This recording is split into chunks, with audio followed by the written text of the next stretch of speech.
Late last night and early today, at my direction, the United States Armed Forces conducted an extraordinary military operation in the capital of Venezuela. The United States just attacked Venezuela's capital. President Trump ordered this operation. Nicolas Maduro has arrived in New York. It was the dawn of 2026. While the world was still celebrating the new year, the United States launched a massive attack on Venezuela. But why did Uncle Sam strike its once the closest ally? President Trump claims it was because of drugs and democracy, but everyone knows the real reason behind it.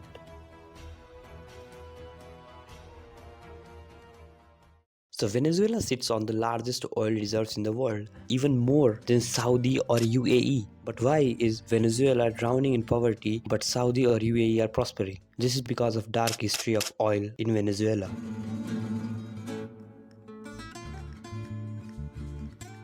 Christopher Columbus landed on the coasts of Venezuela, discovering South America for the entire world. After him, Spanish conquerors also landed to Venezuela. They established civilizations. Most importantly, they learned about bitumen from Venezuelan indigenous people. Bitumen was a petroleum product which was further used by Spanish conquerors to seal the holes in their ships and to fix their weaponry. In 1539, a barrel of oil was sent to Spain to relieve a joint problem of Emperor Charles V. This was the first ever documented shipment of petroleum from Venezuela.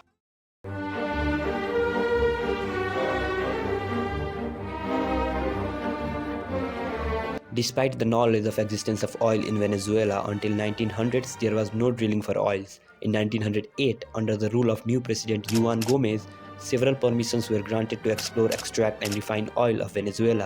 In 1914, when the world was preparing for the Great War, Venezuelans founded their first oil reserve, Mene Grande, in Maracaibo Basin.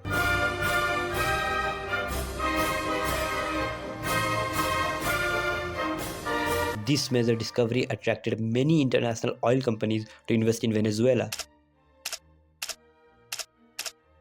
From 1914 to 1917, when the world was fighting for the new world order, Venezuela was discovering oil reserves one after another. However, due to the World War, the development of those reserves were slowed down, and in 1922, the major blowout happened.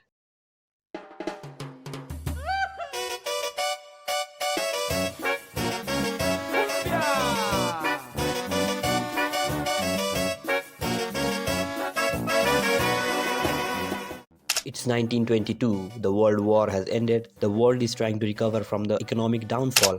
The whole world was suffering from the World War and post-World War recession of 1920, except the United States of America. The thing is, US is separated from Europe. During the World War, the main battles, bombings and invasions happened in Europe. USA had no battles on its own mainland. American cities, factories, railways and farms were not destroyed the way places like France, Britain were. Also, US had a big weapon industry which flourished during the World War. Not only weapons but steel, foods, uniforms, loans, everything in the World War was from American industries. USA had capitalized the World War, whereas Europe was devastated by the war, economically dead, weakened currency and hunger. USA was going through a massive economic boom. Exports skyrocketed. It was called the Roaring Twenties in USA. USA emerged as the economically richest and superpower of the world. And coincidentally, around 3,000 kilometers far from Washington, in Lake Maracaibo of Venezuela, the blowout of 1922 happened.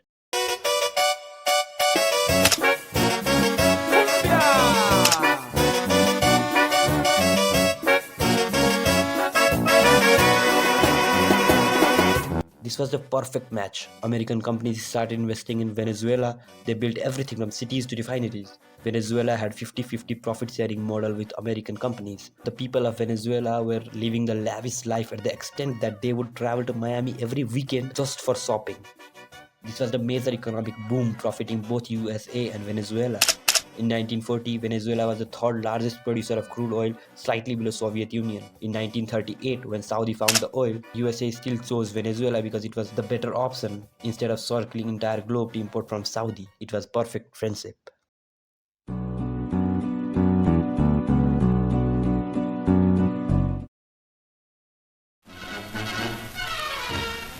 The day of days for America and her allies. Crowds before the White House await the announcement from the president that the Japs have surrendered unconditionally.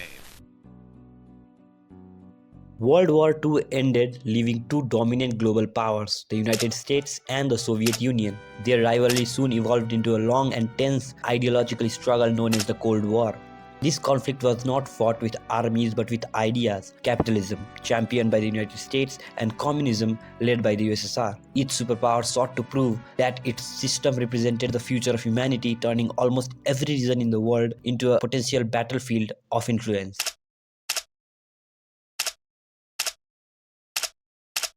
In 1959, the wave of communism struck the very backyard of United States, South America. But the time came when the Cuban people had had enough. They were ready to fight back. Fidel Castro and his small band of guerrilla fighters in the mountains of Oriente province became the spearhead of a mass revolt against Batista's government. The Cuban Revolution, led by Fidel Castro and Che Guevara, became a symbol of resistance against American imperialism and capitalism. Guevara's message of social justice and anti-colonial struggle echoed across the continent, encouraging revolutionary movements from Bolivia to Nicaragua. For Washington, this was an alarming challenge to its control over the Western Hemisphere. By the 1970s, the ideological storm touched Venezuela, where rising nationalist sentiment demanded that the nation reclaim its own wealth. Several major oil reserves were nationalized, reducing foreign, especially American control over one of the world's richest energy regions.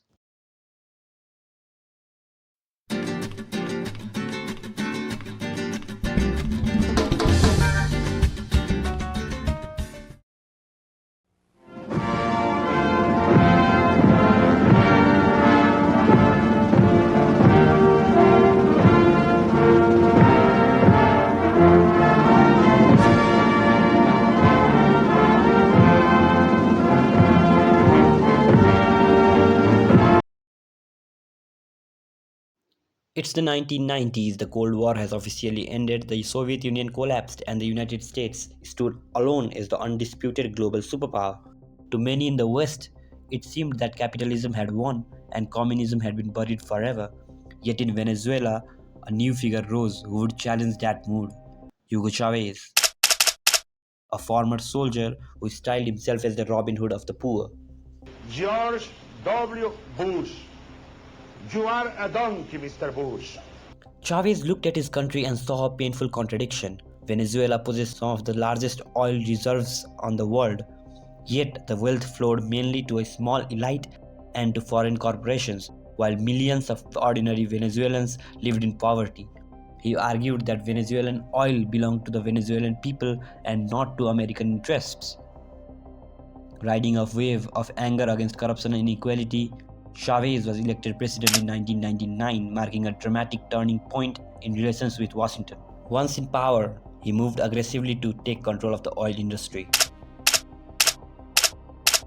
Foreign giants such as ExxonMobil and Chevron, which had invested billions in refineries and infrastructure, suddenly found themselves pushed aside as the state expanded its grip over extraction and production. To supporters, Chavez was reclaiming national sovereignty. To US companies, he was seizing their assets and tearing up the old rules of the game. The confrontation shook global markets, contributing to rising oil prices and flooding Venezuela with revenue. For a time, it seemed like a miracle. Government programs multiplied, poverty rates fell, and Chavez used oil money to fund housing, healthcare, and education. In the streets, he was celebrated as the voice of forgotten majority, but beneath the surface, new problems were growing. Economic dependence on oil deepened, political divisions sharpened, and the clash with the United States set the stage for a far darker chapter.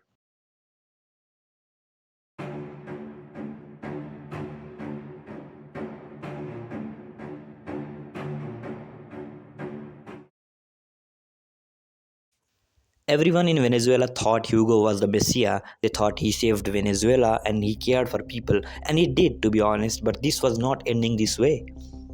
He was on a mission to make poor people wealthy and discard inequality completely. On the North American companies, ExxonMobil and Chevron were very furious because they were the ones that built infrastructures and invested billions in Venezuela. ExxonMobil was paid just $1 billion in compensation, which was obviously a bad deal.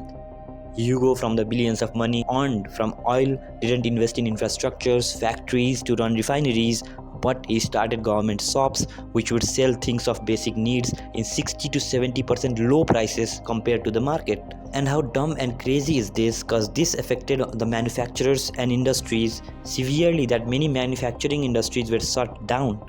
This deepened the dependency of Venezuelan economy on oil. Not only this, but Chavez fired many geologists, engineers who protested against the uses of oil money for selling goods in cheap price. These engineers were the ones that understood the technicalities of oil extraction. Chavez filled the company with his people and military men who knew nothing about oil extraction. This was an economical suicide because these people didn't even know how to run the refineries, which led to many refineries catching fire and destroying themselves.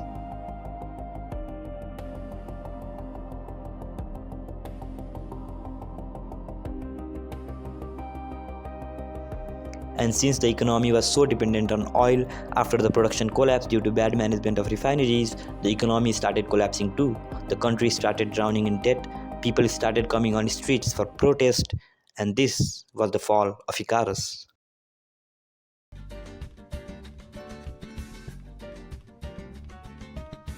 USA on the north, who had to tolerate Venezuela and its policies from 1999 for the oil, in 2010 found so much oil inside its own borders that it became world's largest oil producer.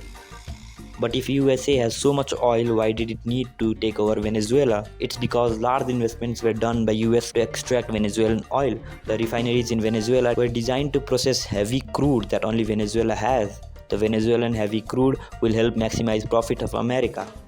Also, USA proved that it still is the most powerful country in the world and can do anything it likes. This was more of a flex to Eastern Hemisphere that the USA still has the throne.